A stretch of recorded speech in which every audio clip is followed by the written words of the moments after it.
So I'm hyperventilating a little bit. If I fall over, pick me up because I've got some things to say. Though we adore men individually, we agree that as a group they're rather stupid. That men are essential for procreation, but when it comes to pleasure, unnecessary. Dinosaurs eat man. Woman inherits the earth. Safety lights are for dudes. Safety lights are for dudes. Well, put some skates on. Be your own hero. Hands in the air, Kristen. Lord. Please give it up for the dazzling vocal stylings of Miss... Hello, everybody, and welcome to episode 83 of Citizen Dame, the podcast where awesome ladies tell you all the awful, not awesome things in Hollywood. But you know what? We talk about awesome stuff, too, because the world isn't all good or bad. It's not a binary, right? Well, I'm Karen Peterson, and with me, as always, is Lauren Humphreys-Brooks. Hello. And that's it. It's the two of us today, because Kristen Lopez got swallowed up in the earthquake last night.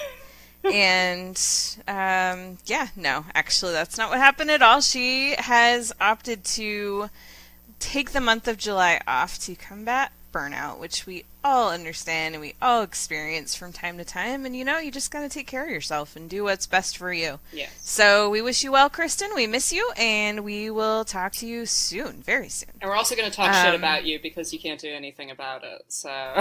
Of course we are. That's just the rules, so... Yeah. How are you, Lauren?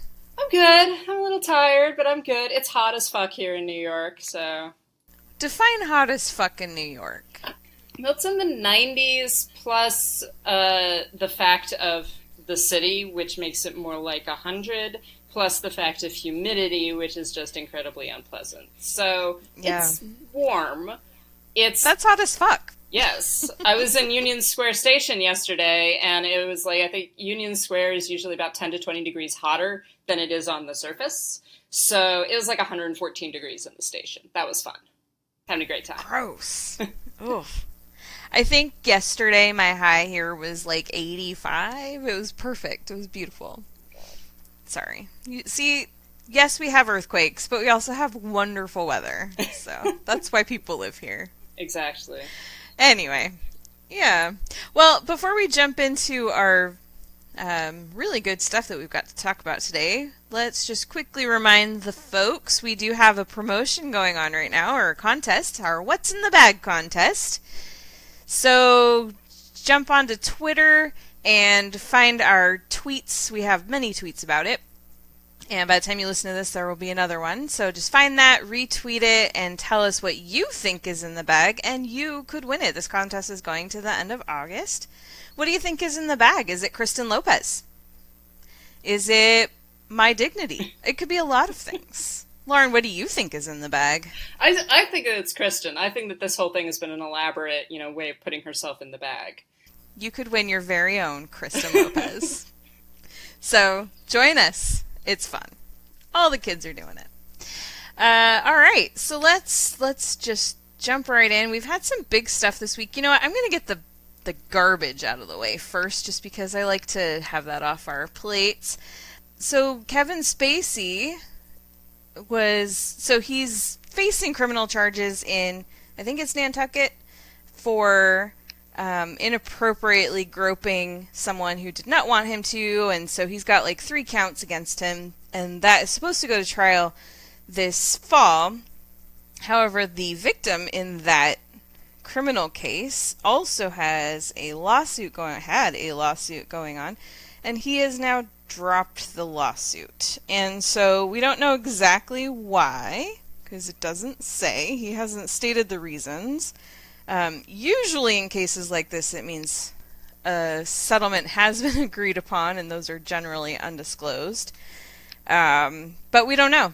And we also don't know what this means for that particular criminal case. He is still under investigation in Los Angeles and in England for things that happened there. But we don't know exactly if this still means he's going on trial here in the fall, or if that's going to end up getting dropped too, because if this guy drops his lawsuit, will he be willing to testify? We don't know. Thoughts, Lauren? Yeah, I mean, I was hoping that we were actually going to manage to get through this week without having any garbage people to talk about. And, I mean, I know. At least we don't have anyone Rude. new. It's still Kevin Spacey, you know, so this, and which has been going on for a while. But, yeah, I mean, you never know with these kinds of things what is actually going on. It sounds like some people are saying that it's, you know, there was a settlement and they kind of worked that out. This is always one of the problems when it comes to actually the legal side of cases like this, where you're not just talking about the public response to Spacey's behavior and to some of the things that he did and has been accused of doing. You're also talking about the legal ramifications of that, and that is a much thornier and much more difficult area. And as we've talked about before on this podcast, sexual assault is difficult to prosecute criminally.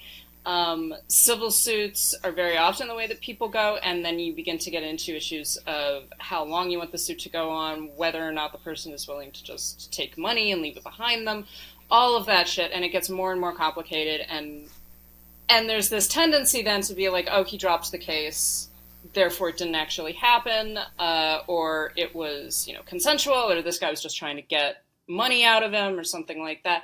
And the thing is, we don't know, because this is all legal stuff. This isn't about what actually happened per se. It's about what people are willing to settle for, and that's always a problem. So I'm certain that now we're gonna have the conversation just like, well, maybe they were all just lying. Well, maybe, you know, Spacey didn't actually do anything. Maybe this was just like, people keep on using terms like this was a date gone wrong.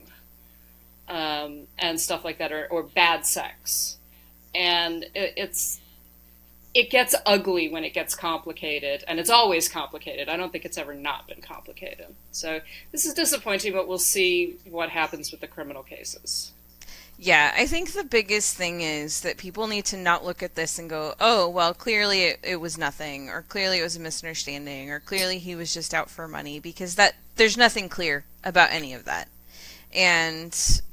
And so I think that we just have to be really cautious not to jump to those conclusions. I mean, I usually don't jump to those conclusions, but I know a lot of people do. We've seen it just in the last week or two with people making claims that, well, if they're not, you know, convicted in court, then we can't consider them guilty. That's just a legal standard. Well, and we can still... Sorry. I was going to say the whole thing with sexual assault is that usually other people don't usually observe it, right? That's one. It's usually two people that are involved in it. It's the person being assaulted and the person doing the assaulting. So yes, it is almost always two people saying two different things, and you have to make a choice. And in terms of public figures and or friends or anything, you have to make a choice about yourself, about whether or not you believe the victim, the person who says that they were assaulted, or the person who did the assaulting. And the default should be believing the victim. Yeah. Yes, absolutely. Because most perpetrators are not going to stand in open court and say, yep, I raped her, that was rape, and I bragged about it on this video, and then the judge gives them a later sentence for it. That happened this week too. That was fun. That's a fair trial, right? That's like, but that's legal justice. Right. Yeah.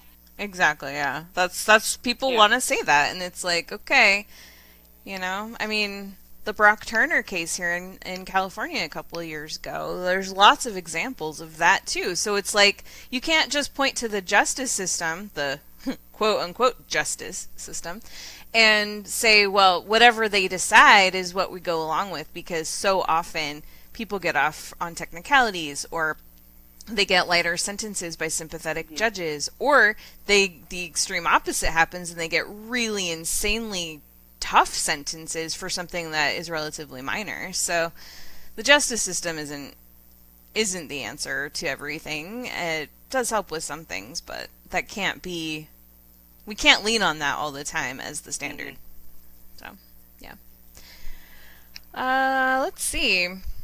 Speaking of garbage people saying garbage things on the internet, we had really exciting news this week.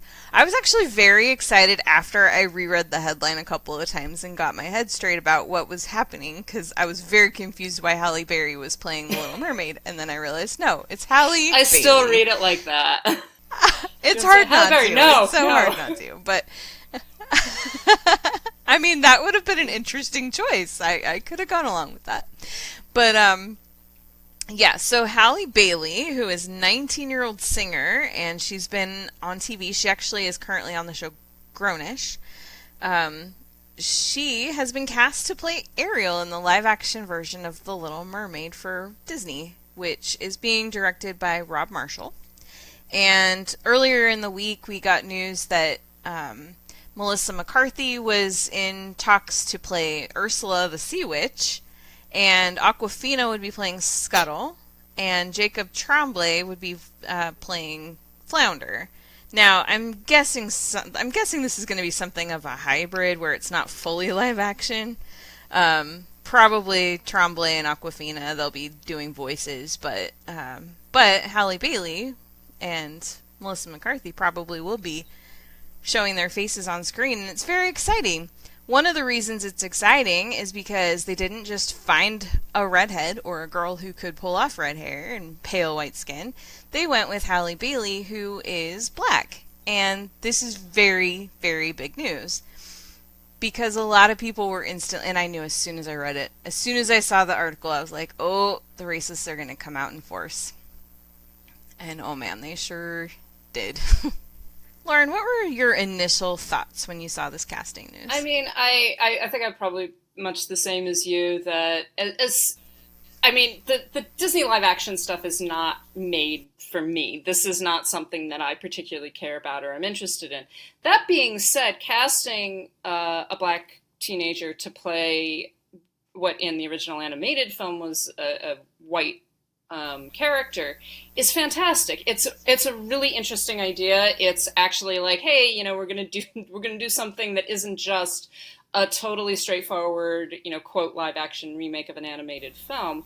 We're actually going to get to see something that is different and that actually has different ramifications on screen. Because people were criticizing the casting of Melissa McCarthy as Ursula, but when you have a black actress playing Ariel, I think you've got a really interesting dynamic going on there, because you've got a white woman stealing a black girl's voice.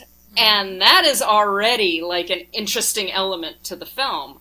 And who knows how exactly they're going to deal with all of it, or how this film is going to differ from the animated version. But it gives another layer to it. And that immediately intrigues me more than just, everybody doing voices for the Lion King.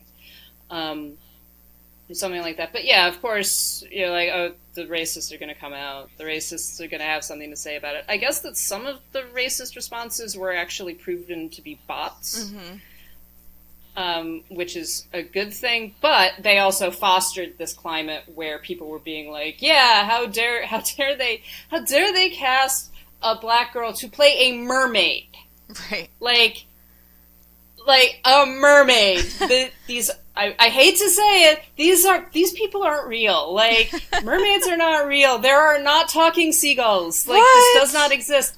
So if your major stumbling point is, oh no, that's just unbelievable that she would have darker skin, then you're definitely a racist. It doesn't fit my worldview that I've had since I was 4. Like, oh my gosh, yeah, that's a good thing. It shouldn't. One of my favorite responses was, people are gonna be really disappointed when they find out Ursula's not gray. I thought that was pretty good. 'Cause yeah, I mean, we're in an age which I'm glad we're finally here, or at least like have arrived there, and there's still a long way to go. It's not, we haven't fixed diversity, but I'm glad seen as a, pale redhead. You can cast an Asian American actress to play a seagull. Like, I mean, this is fine, and this is good. We need to see on screen, we need to see representation. And there's this idea that, oh, well, because that character has always been white means they always should be. That's so ridiculous, and I'm so tired of fighting with people over that mindset, It's just so frustrating. And there was actually a thread that I came across. This is Ashley Burnell at @the_movie oracle. And she said, People freaking out about a black Ariel or saying mermaids can't be people of color. Ladies and gentlemen, may I introduce Gabriella. Gabriella was a character who appeared in the Little Mermaid TV series, which, by the way, was on Disney in, like, the 90s. She was Latina and was also deaf-mute. She had an octopus friend who translated for her. And I never watched that show, but so I didn't know anything about that character, but I was just like, man, see, mermaids can be any race. They can be, and Disney's been doing this for a long time, so that's awesome. Plus, you know, you've got diversity in there too, so maybe this version will have some of that as well. It'd be great to see lots of representation across the board. Yeah. I mean, it would be, and I think this does like open up the question of, okay, who's going to play some of Ariel's sisters? Who's going to, you know, how is this cast actually going to fall out? And I mean, you know, Disney is marketing. Disney is trying to sell something, which is what every major studio does. And but it's good that in some ways I like the fact seeing these major studios being like, we're selling diversity because diversity is what sells. That's what they're perceiving. They're not perceiving it as being like we have to constantly cast white people as in the major roles because that's what's going to sell. It's like, no, diversity is going to sell, so that's what we're going to try for. And that's in a certain sense, that's nice to see. That says that the culture is moving in the correct direction. Yeah. And also, I'm just really bored with seeing white people on screen. I see white people too much. It's nice to actually see a lot of different people represented and to know that I'm not a big fan of The Little Mermaid. The Little Mermaid kind of freaked me out when I was a kid. It was not my favorite movie. But I know that a lot of girls my age were. And they were really into it. And it's good to see that, you know, finally Disney is moving in the direction where little black girls are going to get to see The Little Mermaid, and they're going to get to see themselves in that. And that's incredibly important. It's just as important as anyone being able to see themselves on screen. So that's what we need. Yeah, actually, that reminds me of another tweet I saw, and unfortunately I don't have it in front of me, so I can't properly cite the author, but she was talking about how being a kid in the 80s and being a very pale redhead, she was very excited to see Ariel on screen, and it was the first character that she remembered that, you know, had that vivid red hair, and she felt like, wow, this character looks like me. And then she goes on to, because at first I'm reading this going, oh, here we go. And then she goes on to say how excited she is that black girls are going to have that same opportunity. And I thought that was awesome, you know, because it's so true.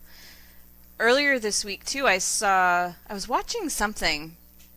I don't even remember what it was, but I was watching a video or something on the news, and they were talking to actors. It was like people that are breaking into the business, people who do a lot of character work, talking about going on auditions and seeing casting calls, and how something you said just reminded me of this, Lauren, but they were talking, several different people were saying that now, it used to be very specific.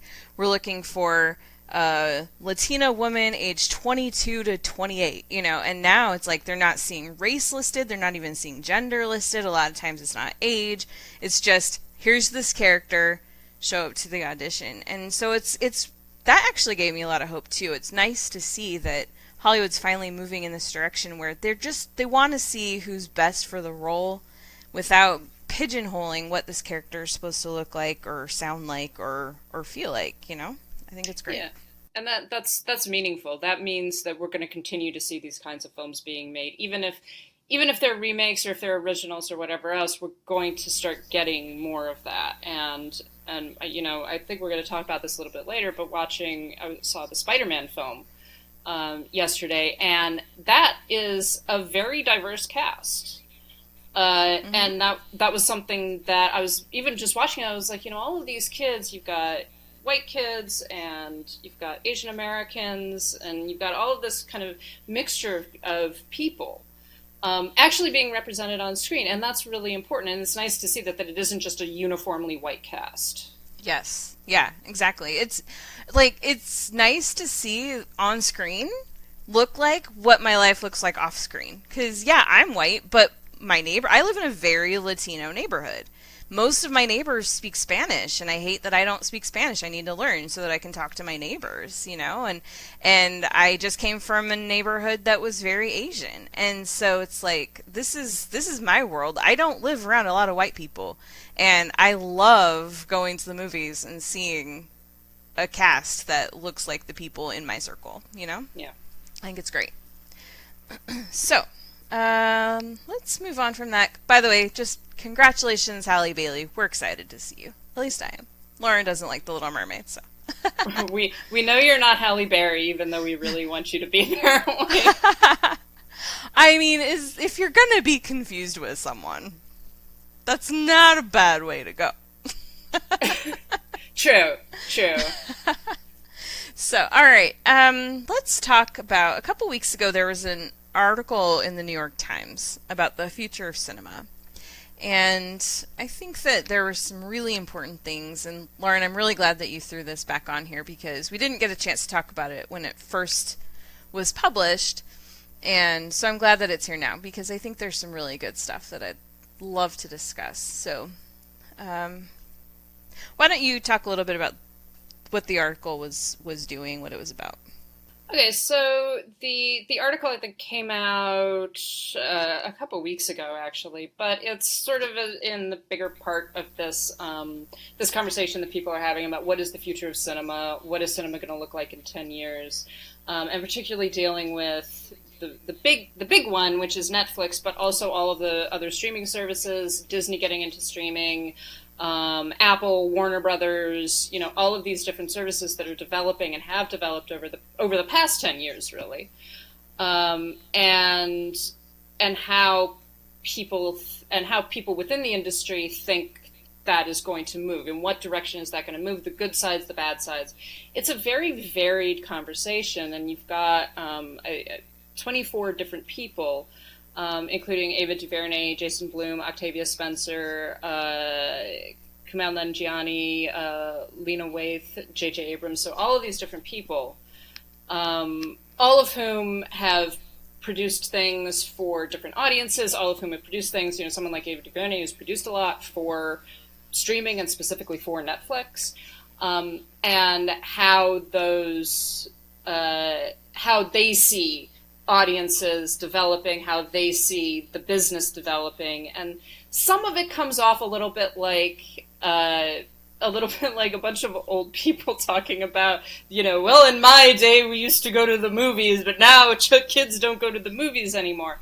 And so there's a little bit of that hysteria, I think, that is baked into some of the responses, but there's also a lot of particular people like Ava DuVernay and Jessica Chastain talking about how it is changing, and that's something that we kind of have to deal with, but that there are also a lot of good things about the rise of streaming and about what audiences are getting to experience and how films are changing. Yeah, there were some really interesting quotes that I pulled out specifically that I thought were really good. One of them, just getting into the theatricality, this is from Nancy Utley, who's one of the co-chairs for Fox Searchlight. And Fox Searchlight, of course, tends to pick up the more like independent stuff. They acquire things at festivals. They do a lot more of the smaller, like not necessarily smaller, but lower budget things. But they tend to get a lot of awards recognition. Like Fox Searchlight did The Shape of Water the year before last. So anyway, she said, we have to be even more selective, because if the audience perceives that it's something similar to what they have seen on a streaming service or a cable service, it may not rise to the level of theatricality for them. And I love that she is making that distinction. Like, to us, making these movies, I'm speaking as her now, we may think, oh yeah, this should be on a big screen, but what is the audience looking at? And if it's something like, you know, like there's this new surge of romantic comedies, especially on Netflix.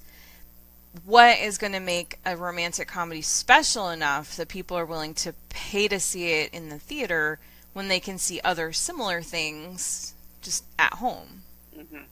So I think that's a really interesting conversation to have. This article, I liked it, and there was I think a lot of good stuff that was said. I also didn't really see a lot of answers being given exactly. There was a lot of, well, we need to change the way we think, but how?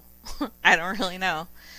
I mean, I think that some of them are not entirely certain how, because as several people pointed out, streaming has changed the way that people watch movies and the way that people watch television also.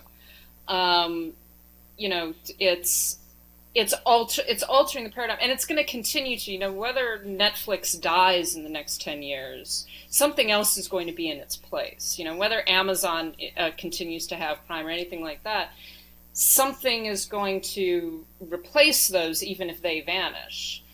And so it is this kind of seismic shift that probably really hasn't been seen since television came into being, became ubiquitous. And I think that no one really knows what direction it's going to go in, because it's also dependent upon the economy. It's dependent upon what kind of films people are willing to watch, all of that stuff. So everyone seems to be kind of floundering around, being like, we're going to try to figure out how to sell things now. I did like Ava DuVernay sort of repeated what she has said numerous times, and I think that she's right in a lot of ways. I think that she's right whether or not we want her to be right. And you know, maybe she's right even if she doesn't particularly want to be right, but she says that there is a privilege embedded in a theatrical release because I've had it, I've seen it, and I know what it is. Take the number of people who saw Selma, a Christmas release with an Oscar campaign about Dr. Martin Luther King. More than a quadruple amount of people saw 13th, which is her Netflix documentary, about the prison industrial complex.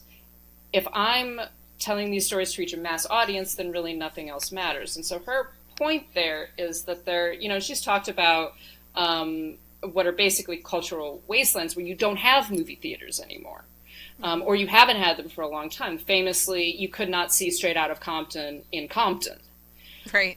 And when you've got that, it's still cheaper. I know that people don't want to believe it, but it is still cheaper to get a Netflix account and have access to all of those films than it is to go to one movie per month, right? Yep. And that's always economically, that's always going to be the question, you know? And so you see movie theaters trying to get people in. You see the reclining chairs. You see, AMC. One of the reasons why I go to the movies a lot is because I have the AMC Stubs Pass. But again, I go to the movies a lot, so it winds up working out pretty much in my favor. At a certain point, that, you know, they may change it, that it might not work out in my favor anymore. And it certainly wouldn't work out in my favor if my tendency was to only go to a movie once a month or once every 2 months. It would still be cheaper to just go and buy a ticket.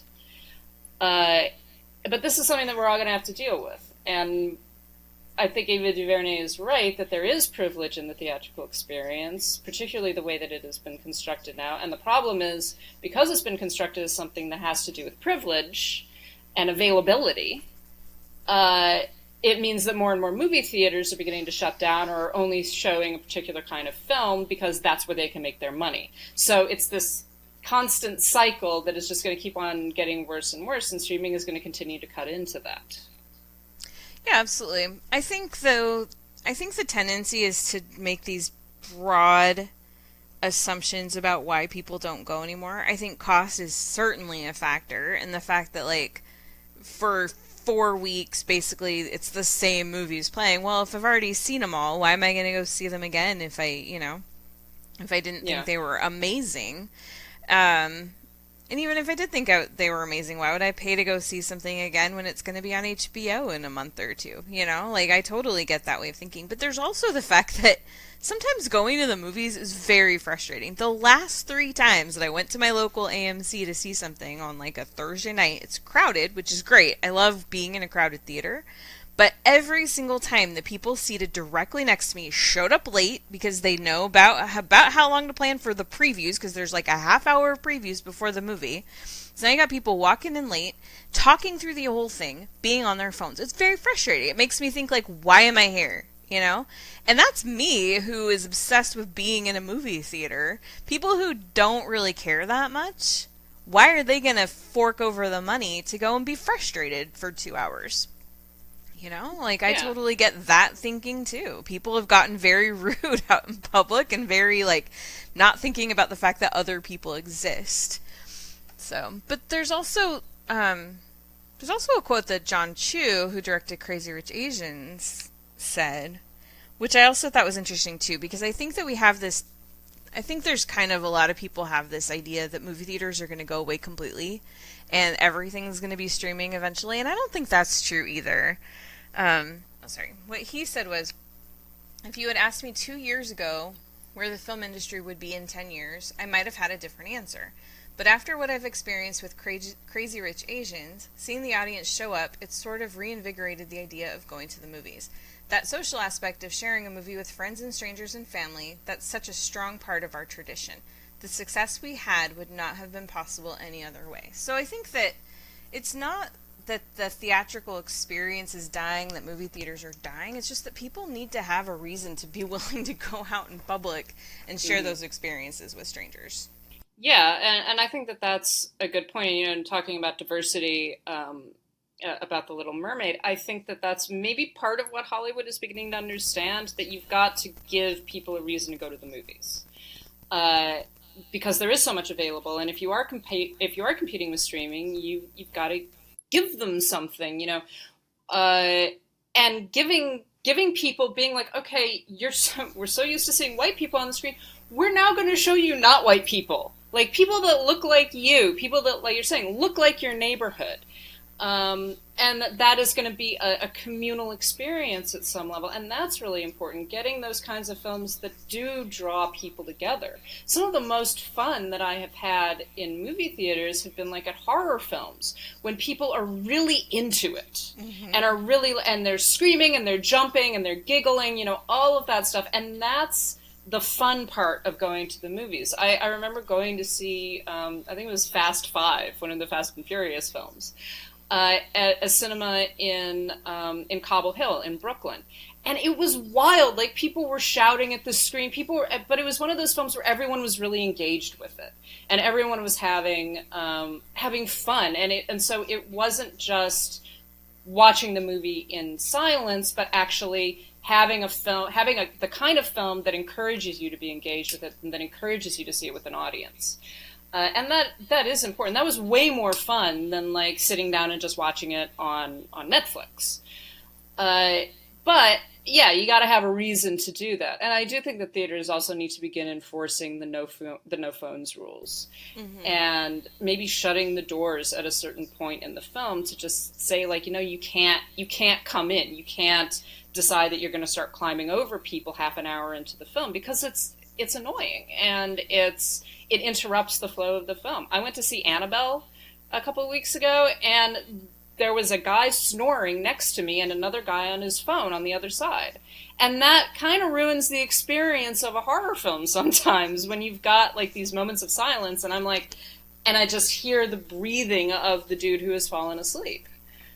That's the kind of thing that is annoying about a movie theater, and that movie theaters have to start enforcing at some level. You can't control everything, but they have to start enforcing at some level some kind of audience control.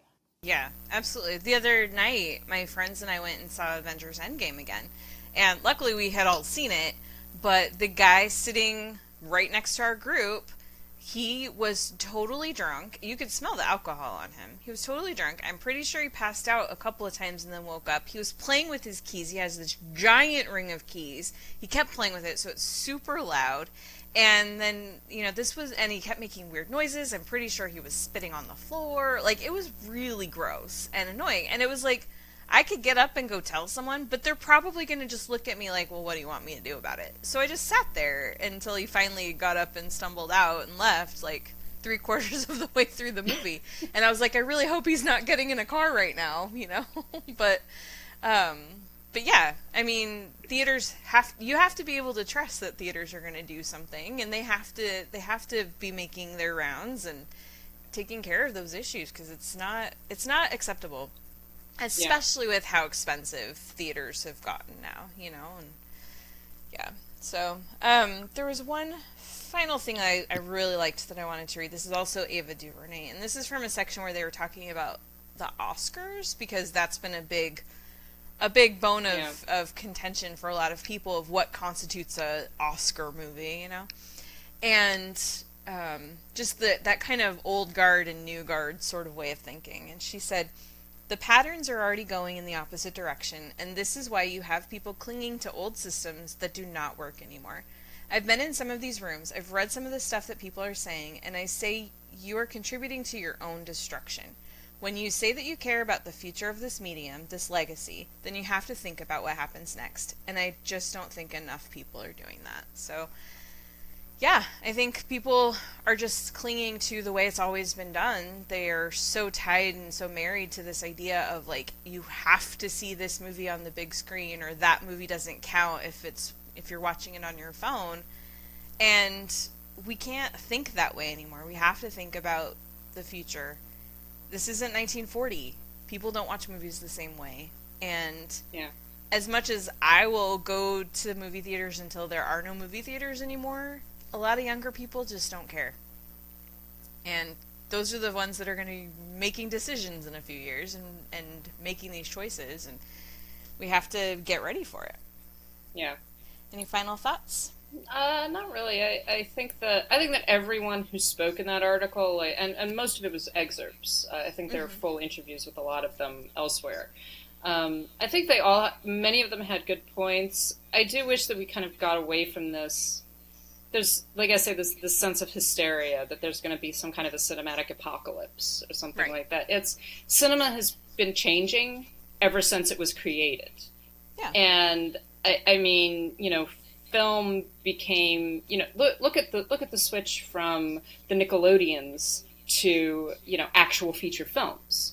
Look at the switch from silent movies to talkies, the switch from talkies to, you know, the increase in the use of color, and then Technicolor, and then blockbusters, and all of that sequence of film history.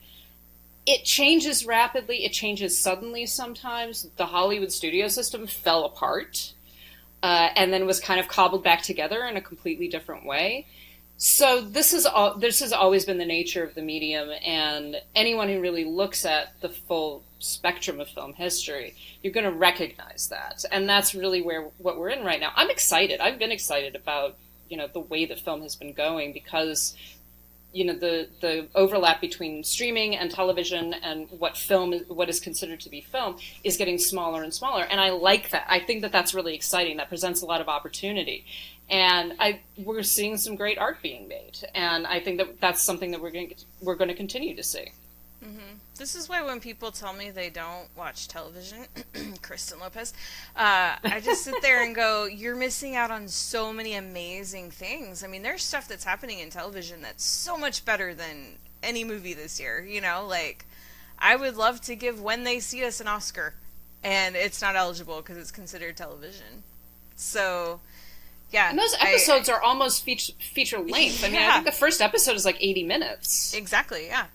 Yeah, and so it's like, there's just so much great stuff, and the idea that because it's not something you would traditionally watch in a movie theater, it doesn't count as much, that idea is finally going out the window, and I'm so glad. Yeah. So, alright. Well, let's talk about, let's see, well, let's ask a question. We got a listener question. This is from Keith Derrick, at KH Derrick. Excluding Eddie from Frasier because he is obviously the best, all others compete for second. Agree to disagree there, Keith. Who are your favorite showbiz animals? Eddie is pretty great, but there are some other ones I like too.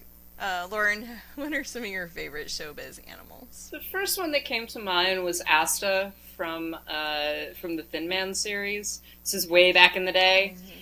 And that's a little dog. I honestly, for the life of me, I cannot remember what his real name is, but that's a little dog that had quite a long career and a very lucrative career. I mean, he was Asta in, I think, most of the Thin Man movies. He shows up in The Awful Truth, and he's just like, I mean, if there was an Eddie before Eddie, it was Asta. Yes, definitely. In fact, I don't know if Eddie would have been as cool if there hadn't been Asta first. Man, there are a lot that I love. I love a lot of non-dog animals, too. Like, the monkey in Pirates of the Caribbean, I think is great. Yeah. He's so cute. I love Flipper. That bear that used to be in, like, so many movies. Bart the Bear, I think was his name. He was in, like, a bunch of really random stuff. Like, there's lots of great animals in movies. And TV. I'm trying to think of some other ones right now. Oh, My mind is going blank. Black Phillip in The Witch.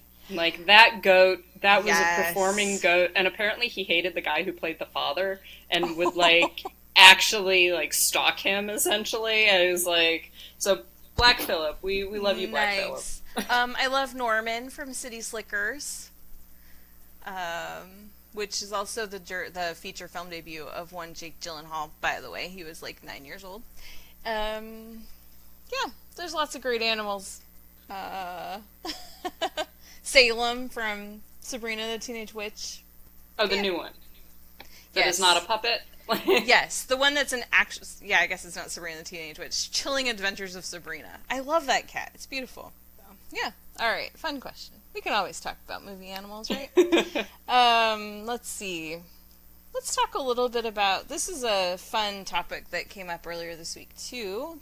And I know you have a lot of thoughts on this, Lauren. Is horror a male-centric genre? No! Alright, that's Correct! Alright, let's move on. I thought it was interesting that this question even came up. I don't know why people think that it is. I mean, initially, the place that I saw the question was actually talking about horror in general, so it wasn't just film, but also literature and, I mean, you know, horror pops up in most genres, painting. Yeah, so I do, and one of the things, I think one of the reasons why we tend to associate horror with men is because we tend to think primarily about horror in terms of the 1970s and the 1980s and after, which is when you've got the rise of the slasher film. You have a lot more focus on particularly male killers and, you know, topless women and stuff like that. So you have also got a lot of the exploitation films. And so it became almost this male-centric genre. One of the things that I reacted to just in seeing this question was when I was in film school, one of the things that we studied was the way that horror uses difference. And by difference, we mean pretty much anyone who is not a cisgendered white male. So there's a lot of theory about queer horror, about feminist horror, about the way that horror interacts with gender and with race and with sexuality and with disability and with pretty much anything that is a straight cisgendered white male. And because white masculinity has for a very long time been the mainstream, there's this tendency to then sort of say all of the difference is put into the monster. So it's the monster, you know, we talk about the monstrous feminine, the monstrous mother. Movies like Candyman, which are about basically a black ghost taking vengeance.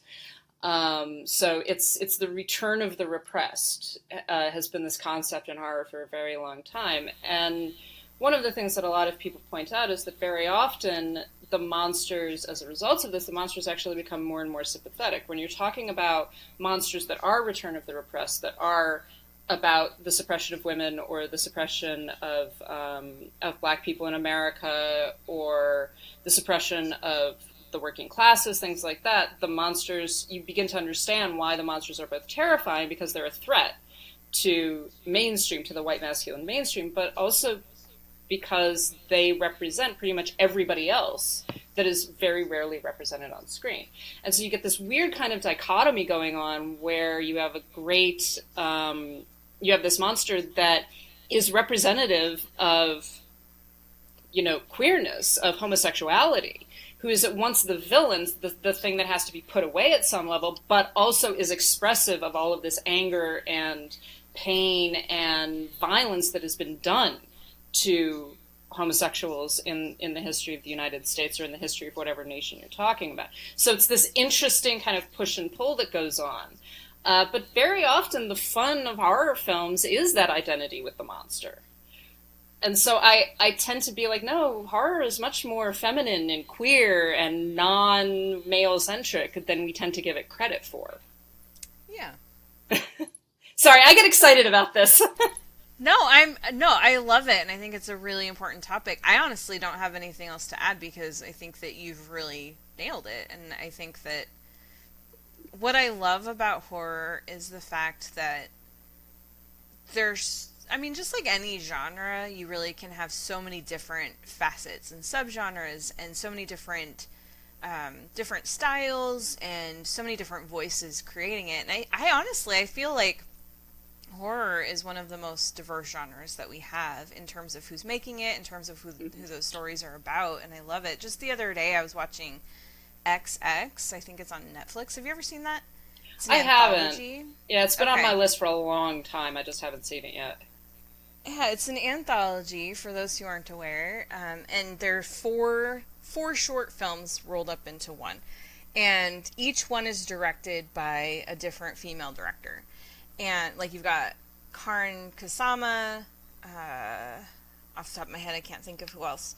But each one is a very different type of movie. You've got a monster film in there, you've got, like, this drama, you've got just some very interesting, they're all very different types of horror stories, but they're all really fascinating to watch, and especially to watch them in chunks like that, in these small, like 30-ish, 20-30 minute movies. Mm-hmm. And I just kept thinking about how I love seeing horror films from such different voices and different perspectives, and how women make horror films so much differently than men do. And I think because it tends to be produced for such low budget, it doesn't cost a lot of money typically to make these types of movies, and they can reach a pretty interesting audience. Not necessarily like, horror movies aren't going to make $1 billion usually, or ever, but they reach certain audiences and they tap into that, and I think it's so fascinating. So yeah, I love horror movies. Yeah. They're great. Watch XX. It's fantastic. It's very intriguing. All right. Anything else? All right. No. We got another question. This is from Nanina Gilder. I don't know. I think maybe we should kind of hold off on this one. She was asking about Ida Lupino, whose films have been added to the Criterion Channel. She says, with Ida Lupino getting added to Criterion Channel, I'd love for you to talk about her as director. Also, since I watched Never Fear, I've been really wondering about Kristen's feelings about its portrayal of disability. So I think we should hold off on that until Kristen comes back. And also until I have the chance to actually watch all of the films, because I've only watched one of them. But yeah, I was going to say, like, everybody... Yeah, I think that'll be a great... Go and watch Ida Lupino's filmography, most of which is now on Criterion Channel. Like, just do it. She's great. Yeah. Check it out. We'll have an awesome discussion in August about it. Yeah, I think that'll be fantastic. Thank you, though, for the question, Anita. All right. Let's see. Did you see the trailer for Knives Out this week? I did see the trailer for Knives Out this week. I just tossed that on there because it looks like fun, and it is exactly the sort of thing that I want to see. So, it's a whodunit. I completely agree. And the fact that there was already, like, within minutes, a gif of Chris Evans just going, eat shit, eat shit, eat shit, definitely eat shit. Like, I'm here for it. It looks like so much fun. It's Ryan Johnson. It's a Ryan Johnson whodunit, like all of his movies pretty much are. And it stars Christopher Plummer, Don Johnson, Lakeith Stanfield, Catherine Langford, Toni Collette, Jamie Lee Curtis, Michael Shannon, Daniel Craig, Chris Evans, Ana de Armas. Like, there's a ton of people in this movie, and I am so excited. If you haven't watched the trailer, go watch the trailer, because it looks like a whole lot of fun. I'm enjoying the return of the, like, star-studded murder mystery movie. I'm very pleased by this. Yeah, it felt like, watching the trailer felt like a modern-ish version of Clue, and I was very excited about that. Mm-hmm. So yeah, that'll be out November 27th. And it's funny because with that release date, a bunch of people instantly went, ooh, this is going to be up for Oscars. I was like, I think this is just going to be a fun movie that people want to see. So, I don't know. We'll see. Yes, I doubt it's going to be Oscars. Yeah, no, this doesn't look like an Oscar movie, but it looks like a really fun movie, and I can't wait, and I will be there. So, all right. But speaking of some stuff that did come out in the last week or two that we have seen, let's start with Annabelle Comes Home, just because that one came out first. And Lauren, what are your thoughts on Annabelle Comes Home? I just wanted to talk about this because I enjoy the crap out of the Conjuring Universe films, including The Nun. Everyone is so mean about The Nun. I love The Nun. And that being said, I think we all acknowledge that the Annabelle films are among the lesser of the Conjuring Universe films. But this one I really enjoyed, and I liked the fact that what you've basically got are 3 teenagers in a house being haunted by pretty much all of the evil that is contained in the Warrens' cabinet of evil. As a result of one of them opening up the cabinet and letting Annabelle free. And I liked that. I liked the fact that there was a lot of tension. It was a lot of fun.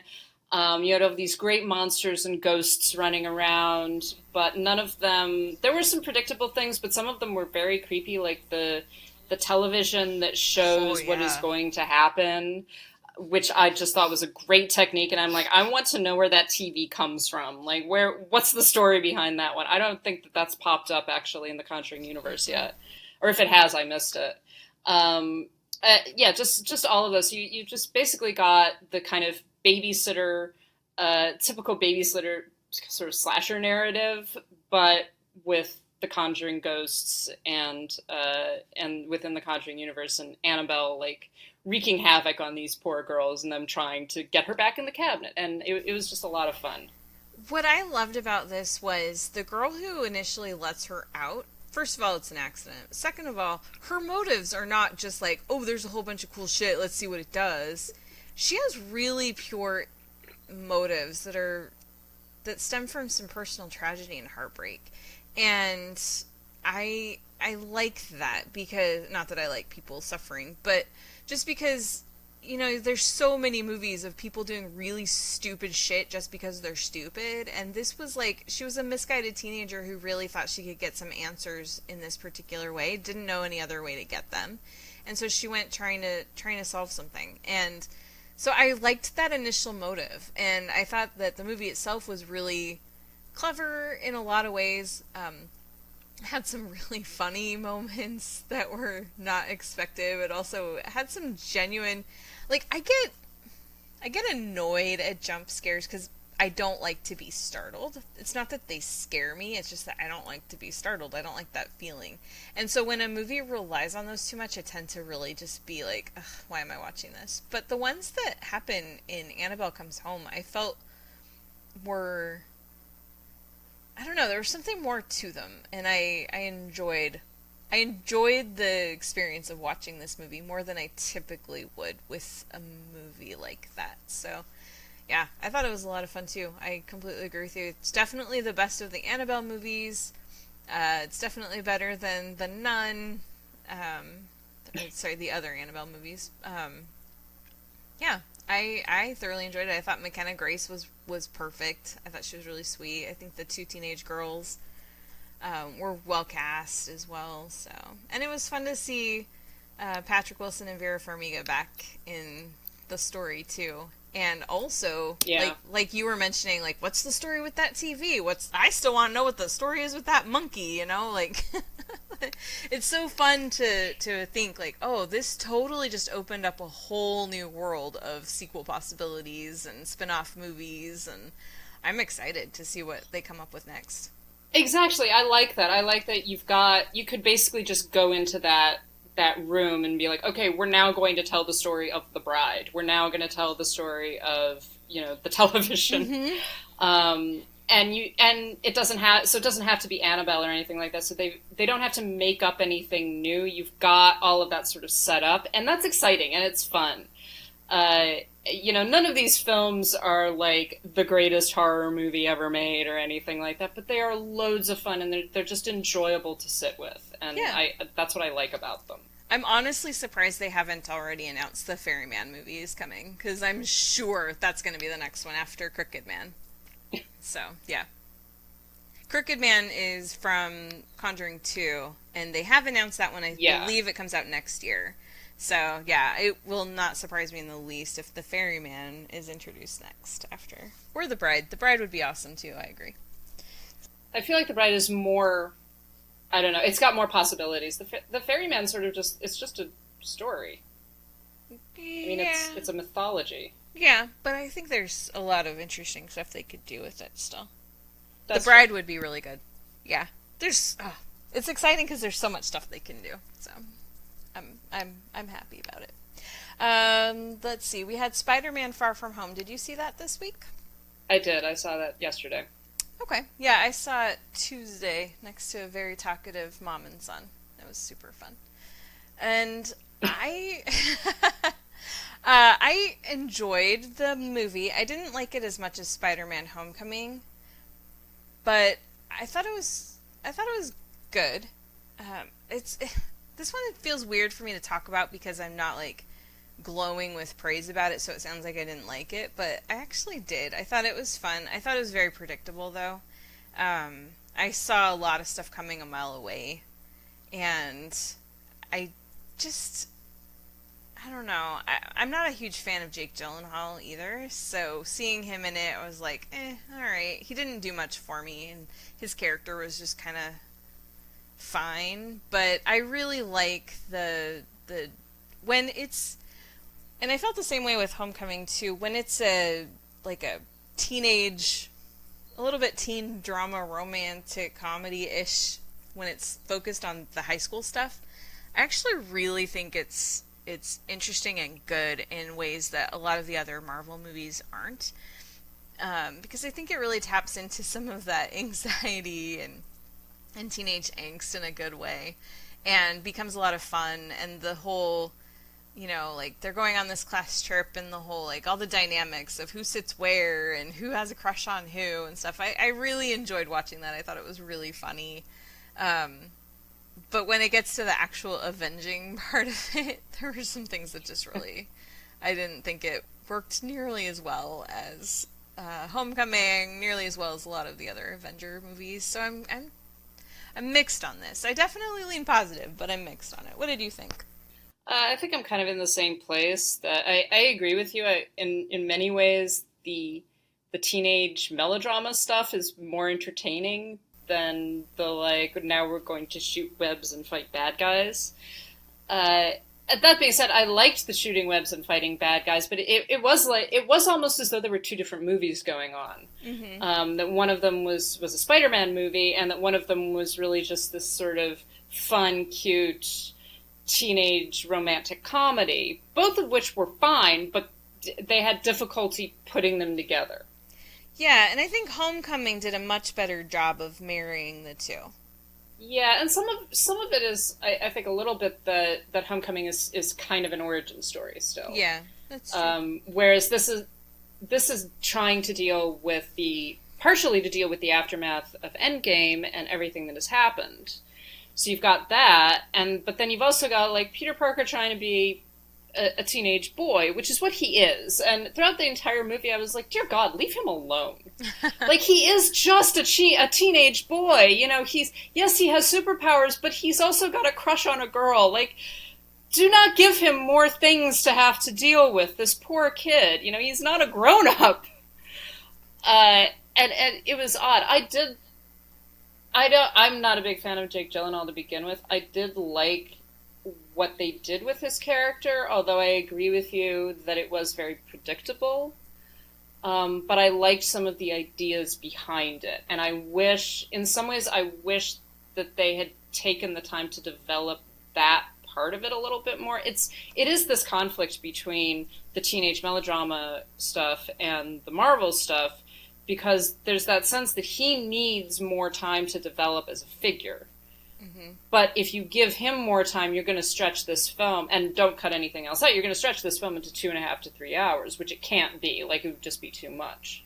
Yeah. And so it's this weird kind of feeling where you're like, we've got this really interesting character that deserves more time to become what he is, basically.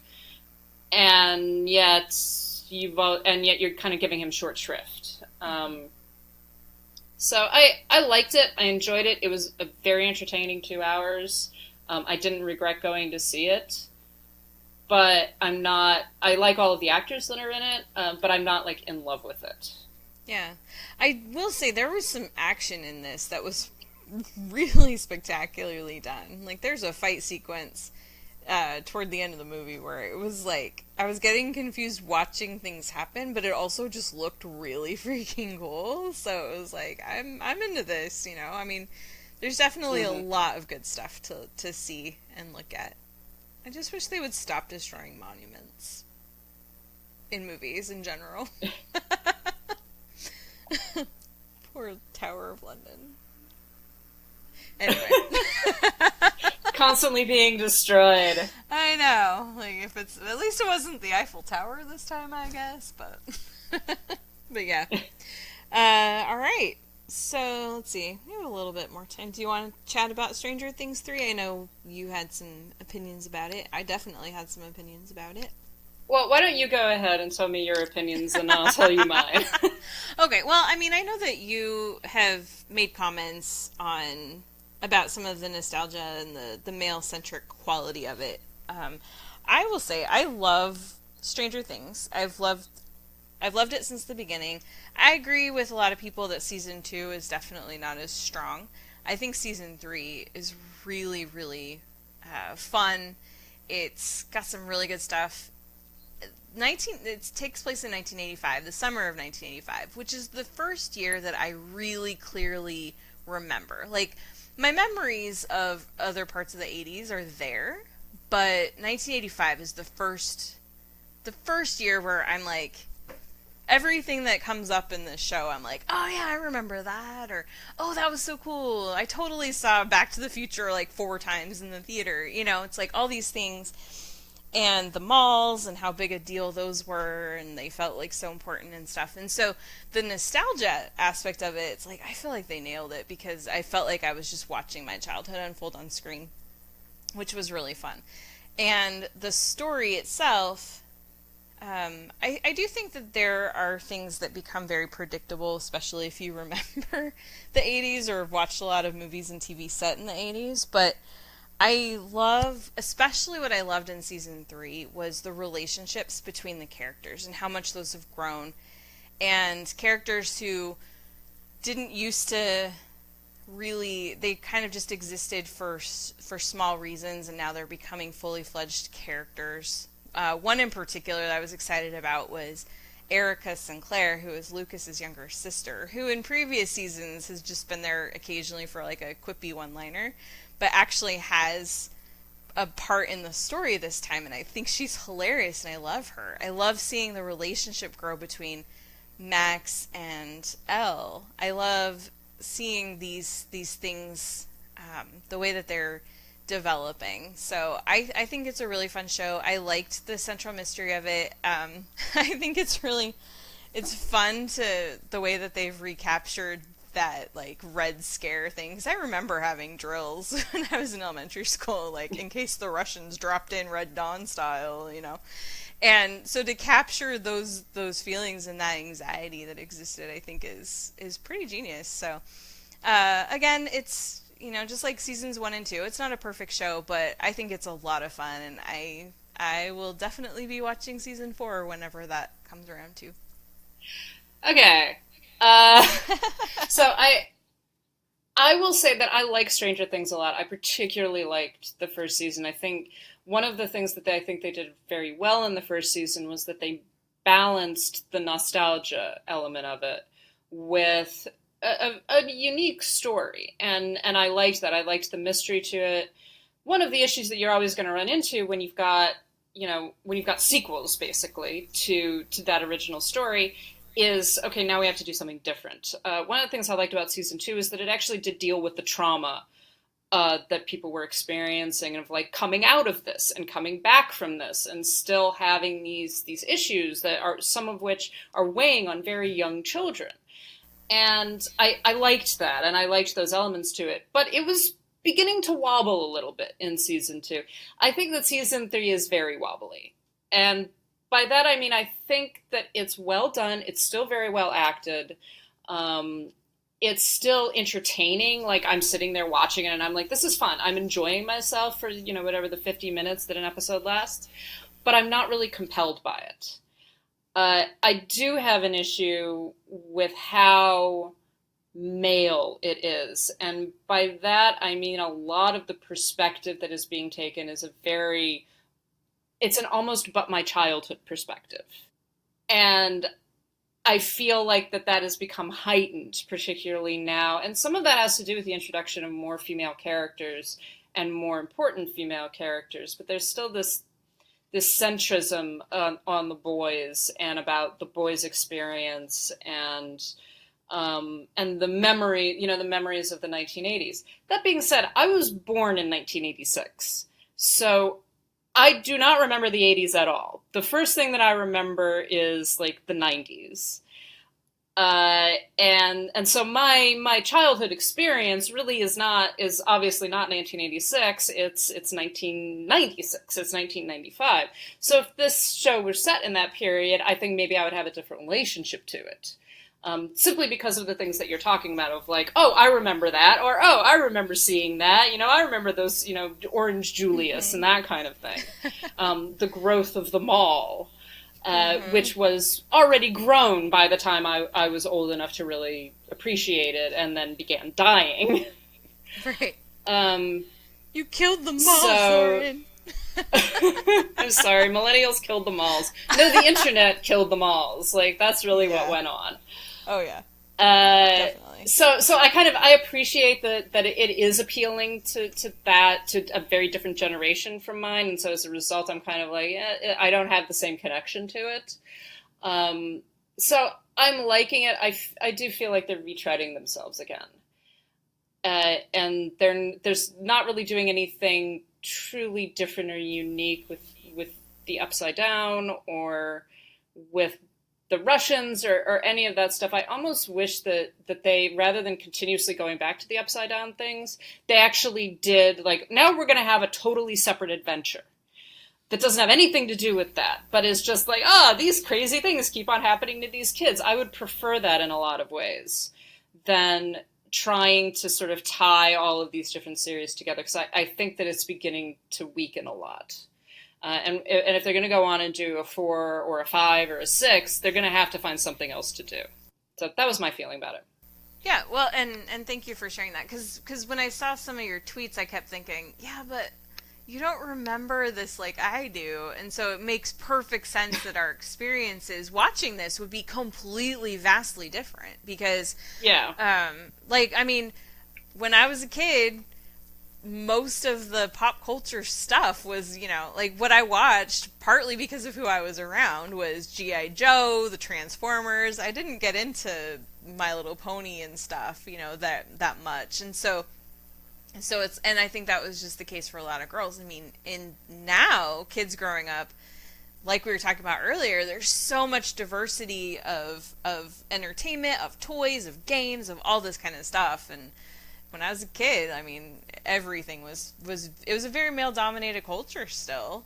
And so that's what my memories are. And I don't personally have a problem with that. One of the things I was thinking while I was watching season 3 was there were certain aspects of it where I felt like I was not watching a nostalgic show about kids in the 80s. I felt like I was watching a show from the 80s sometimes. And maybe that's why I just was totally into it. Maybe. I don't know. It's a different generation, man. Very much. But I'm glad you didn't hate it. That makes me happy. So, yeah. All right. What's on tap for this week? You got anything going on? I might try to go see Midsummer. Maybe. Have fun. I actually am very curious to hear your thoughts on that. Oh god, it was Do two. it It's for 2.5 hours. And it feels like it's 4.5 hours. Not gonna lie. There were times my I God. was Well, just I'll like, try. why is this not over yet? So yeah, if you see it, let me know what you think. But you also have Fantasia Fest coming up too, don't you? Yes, we've got Fantasia Fest coming up. That starts on July 11th, and so there's going to be some interesting stuff going up on the website within the next couple of weeks. So watch out for that. It's always an interesting festival, so I'm really looking forward to it. I love your coverage of Fantasia Fest because I always find new stuff to look forward to, so I'm excited. I'm going to be going to Comic-Con the week after next, and I just found out there's going to be a Hall H presentation of Top Gun Maverick, and that means that oh no, he's going to be there, Lauren, and I'm a little bit freaking out about it. Oh dear. I honestly don't know if I can handle it. It's going to be a restraining order, you know? Yeah. I was talking to someone yesterday who was just like, you have to go up and ask a question at the microphone. I was like, I'm pretty sure the Scientologists have me on a list. I'm not going to get anywhere near him. I'm positive. But, yeah, that's the thing that's going to be happening. So, yeah. I also have The Lion King this week, so we'll see how that goes. Hopefully it's fine. At this point, I'd be fine with fine. So anyway. We're so excited about these Disney live action. Oh my gosh. I know. Well, this one in particular, it's like, why do I just want to see a movie where Mufasa dies again and now it looks more real? Yeah. No, thank you. I'm good. But, oh well. I like Donald Glover. So hopefully that'll be good. Alright. We're going to close things up now. Follow us on all the places. You can find our podcast. All the places that you find podcasts. I guess iTunes doesn't exist anymore. Apple Podcasts, Podbean, Podcatcher is a thing, Stitcher, SoundCloud, lots of places. It's all fun. Citizen Dame Pod. Wait. Is it .podbean.com or podbean.citizendame. I don't know. I didn't write that down. But you can find us on Twitter and get links to it. That's at CitizenDamePod. Instagram is also at CitizenDamePod. And our email is citizendamepod@gmail.com. You can find our website where we talk about Fantasia Fest and our weekly fives and thirst traps and feminist Fridays and all kinds of fun stuff. That's citizendamepod.com. Facebook is facebook.com/citizendame. We have our Patreon if you want to give us a little bit of your monies. That's patreon.com/citizendame. And we have a Ko-Fi account if you just want to throw us a couple bucks once in a while. You don't want to make a commitment. That's okay. We understand. That's ko-fi.com/citizendame. And Lauren, where are you on the interwebs? I am at LH Business. And I am at Karen M. Peterson. Kristen is at Journeys_film. So you can find all of us all over the place. Send us nice notes. We don't want to hear from you if you're mean. Because that's, well, sometimes it's fun. But only if it's productive. Anyway. That's gonna finish things up. So thanks so much for listening. We'll talk to you soon. This is the route you're gonna take. Then we just wait till the last delivery goes out tonight. Then you knock out the grate, jump down, open the door. Then you find out what's in those boxes? Exactly. And you say this guard is armed? Yes, but he won't be there. And booby traps? Booby traps? Laser spikes in the wall? What? You know what this half-baked plan of yours sounds like to me? Child endangerment. We'll be in radio contact with you the whole time. Child endangerment. Erica? Hi. We think these Russians want to do harm to our country. Great harm. Don't you love your country? You can't spell America without Erica. Yeah. Oddly, that's, totally true. So, don't do this for us. Do it for your country. Do it for your fellow man. Do this for America. Erica. Ooh, I just got the chills. Oh yeah, from this float, not your speech. You know what I love most about this country? Capitalism.